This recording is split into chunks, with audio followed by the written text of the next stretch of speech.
할렐루야, 알레르야 채널에서 운영하고 있는 10분 만나 시간입니다. 우리 요한복음 말씀 보고 계는데 오늘은 요한복음 6장 말씀입니다. 너무나도 유명한 본문 말씀 담고 있지요. 예수님께서 이스라엘 백성들을 향해서 오병이어의 기적을 베풀어주는 장면이 담겨져 있습니다. 핵심 요절로는요, 요한복음 6장 11절 정해봤는데 한번 읽어드리겠습니다. 예수께서 떡을 가져 축사하신 후에 앉아있는 자들에게 나눠주시고 물고기도 그렇게 그들의 원대로 주시니라 이렇게 말씀했거든요. 원대로 주셨다고 합니다. 자, 나도 내 삶 속에서요, 내 인생 속에서 무언가 원대로 받기를 소망합니다. 기적이 이루어져서요, 내가 원하는 것만큼 충분히 받아 누리기를 원합니다. 자, 근데 기적의 의미가 단순히 여기에만 있을까요? 좀 더 다른 의미가 그 안에 담겨져 있는 줄로 믿습니다. 자, 요 오병이의 기적의 사건을 통해서 우리 예수님께서 우리에게 어떤 의미를 전해주기를 원하는지 한번 살펴보도록 하겠습니다. 먼저요, 오병이어 사건은 유월절 사건을 배경으로 일어났습니다. 유월절 사건은 우리 하나님께서 모세를 통해서 가르쳐 준 거지요. 이스라엘 백성들을 출애굽할 때, 자, 그 바로 직전에 하나님께서 모세에게 말씀하셨죠. 6월절 어린 양을 잡고 그 살은 먹고 그 다음에 피를 좌우 문설주에 바르라고 얘기를 했습니다. 그러면 재앙을 가져오는 사자가 피를 보면 그 집은 넘어가고 피를 바르지 않는 집은 바로 심판을 내리죠. 그래서 이스라엘 백성을 피를 다 발랐기 때문에 재앙은 넘어가고 그 다음에 피를 바르지 않는 애굽 사람들은 다 재앙을 겪지요. 그걸 통해서 이스라엘 백성들이 구원을 받아서 다 출애굽해서 가나안으로 가는 사건, 그걸 기념하여서 우리 하나님께서 유월절 규례를 대대히 지키라고 이렇게 말씀을 해주셨거든요. 자, 여기서 유월절에 먹는 이 어린 양, 그것은 바로 우리 예수 그리스도를 표상하는 줄로 믿습니다. 자, 예수 그리스도의 흘린 피, 찢긴 살을 통해서 다시 한 번 더 구원의 역사를 베풀어 줄 것을 우리 하나님께서 미리 말씀해 주신 걸로 저는 믿습니다. 자, 예수님은 이런 구약의 유월절 사건을 배경으로 오병이어의 기적을 베풀어 주십니다. 자, 이 기적을 행하는 장면에는요, 근데 참 서로 다르게 그 기적을 바라보는 눈길이 세 가지가 있습니다. 요 세 가지 눈길을 한번 살펴보는 겁니다.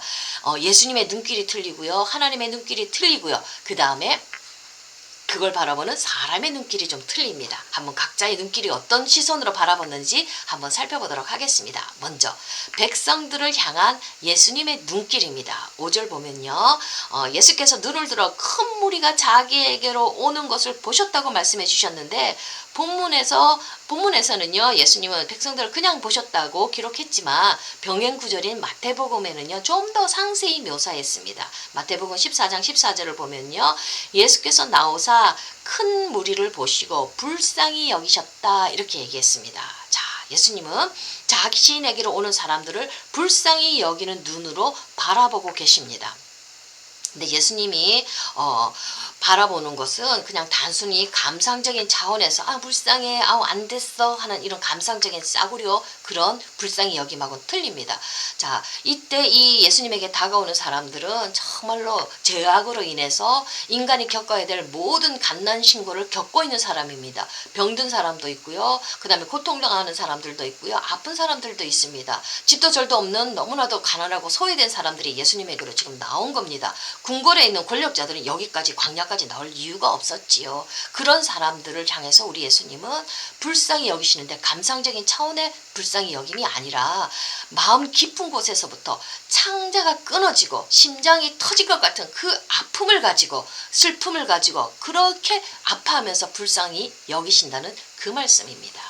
자, 우리 참 고통의 한가운데 우리가 살아갈 때가 있지요. 요즘 우리도 시대적으로 지금 너무 어려운데, 자, 우리 크고 작은 고통의 한가운데 있으면요, 참 사람들이 묘해요. 하나님이 나 안 보고 있는 것 같아요.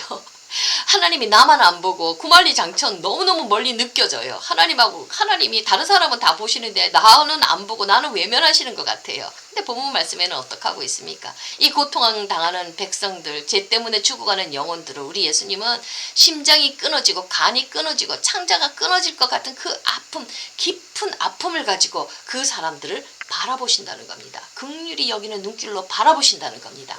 자, 근데 바라보고만 있는 건 아니죠. 좀 더 다른 차원의 눈길이 또 있습니다. 자, 여기서 두 번째, 축사를 받으시는 하나님의 눈길은 어떠했는가 하는 것을 우리 또 한번 살펴보도록 하겠습니다. 11절 보면요, 그냥 본문에서는 단순히 그냥 가져온 떡을 축사했다고 기록했지만 병행구절인 마태복음 14장 19절을 살펴보면요. 하늘을 우러러 축사하시고라고 이렇게 조금 더 자세하게 기록이 되어져 있습니다. 자, 예수님은 어린 아이가 가져온 보리떡 5개와 물고기 2마리를 들고 하나님을 바라보면서 감사기도 하셨죠. 자, 축사하시는 예수님의 손에 든 물고기 2마리와 보리떡 5개를 바라보는 하나님의 시선, 멈추어져 있는 하나님의 시선이 느껴집니까? 자, 요 떡 2마리, 떡 5개, 물고기 2마리를 바라보는 하나님의 시선은 어떠했을까요? 그거 한번 살펴보도록 하겠습니다.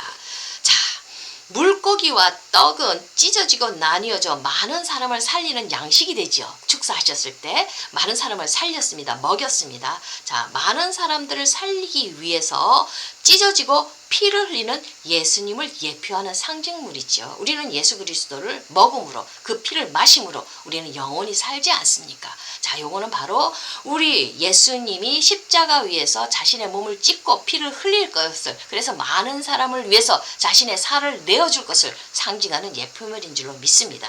자, 하나님은 단순히 그것이 단순한 물고기나 떡이 아니라 많은 사람들을 위해 흘릴 예수님의 살과 피라는 것을 알고 바라보셨습니다.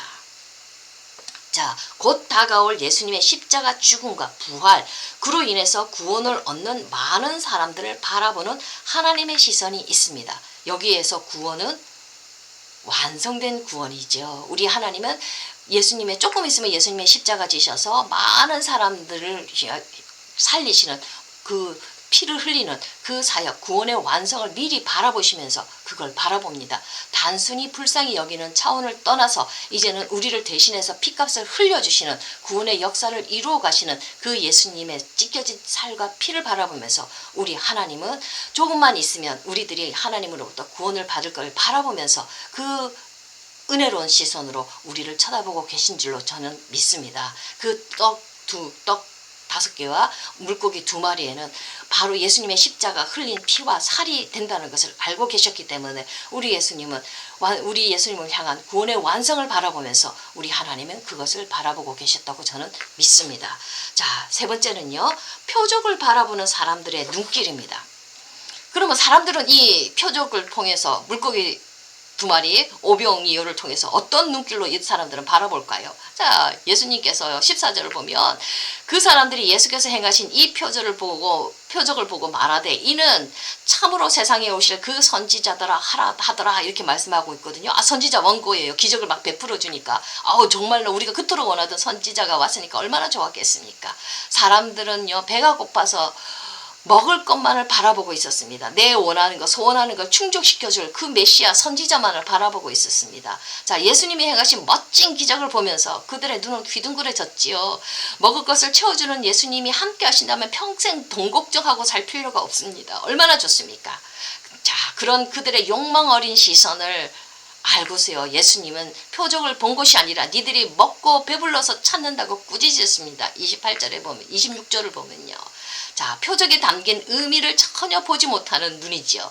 자, 이 눈은 떠있지만 진리를 보지 못하는 영적인 소경인 사람들의 눈인 겁니다. 제가 아까 처음에 얘기한 것처럼 내가 원하는 바대로 다 이루어지면 얼마나 좋습니까? 막 그런 기적이 내 삶 속에서 막 이루어지기를 얼마나 소망합니까? 자, 우리가 기적을 그 차원으로만 바라본다면 영적인 소경인 줄로 저는 믿습니다. 자, 기적에 담긴 의미, 그걸 통해서 우리는 기적을 통해서 더 깊은 예수님을 바라봐야 될 줄로 믿습니다. 자, 본문에서는 오병이어의 기적을 바라보는 다양한 시선이 있습니다. 죄로 인해 고난당하는 사람들을 향한 긍휼어린 눈이 있었고요. 십자가 구속 사역을 통해 곧 완성된 구원의 축복을 바라보는 하나님의 눈길도 있었습니다. 그리고 단순히 지금 당장 급한 욕망을 해결하기 위해 예수님을 바라보는 사람들의 시선도 있었습니다. 자, 예수님이 행하신 기적에는 표면적인 사건에 담겨진 숨겨진 의미가 있었습니다. 우리는 오병이어의 기적을 어떤 눈으로 바라보고 있습니까? 오늘도 지금 당장 내 먹을 것을 해결해주는 그런 기적이 내 삶 속에서 이루어지기를 바라보는 눈으로 기적을 바라보고 있습니까? 자, 단순히 이 땅의 문제를 해결하고 내 욕망을 채우기 위해서 오병이의 기적이 오늘의 나에게도 이루어지기를 소망한다면 우리의 신앙은 참으로 얄팍한 신앙이 되는 겁니다. 기적에 담겨진 예수님의 깊은 의도를 놓치게 되면 우리 신앙생활은 껍데기만 갖고 가는 신앙이 되는 겁니다. 정말로 불행한 일이지요. 우리는 어떠한 기적이든지 그 속에서 우리 예수님을 발견해야 될 줄로 믿습니다. 예수 그리스도의 십자가 은혜를 발견해야 될 줄로 믿습니다. 예수님, 우리 하나님은 벌써 초기부터 오병이의 기적의 사건을 통해서 예수 그리스도가 십자가에 몸짓고 피 흘려 주실 거라는 것, 모든 구원사에게 초점은 십자가라는 것을 계속적으로 지금 보여주고 계시는 겁니다. 우리는 기적 말고 그 기적 밑에 숨겨진 예수 그리스도를 봐야 될 줄로 믿습니다. 감사합니다.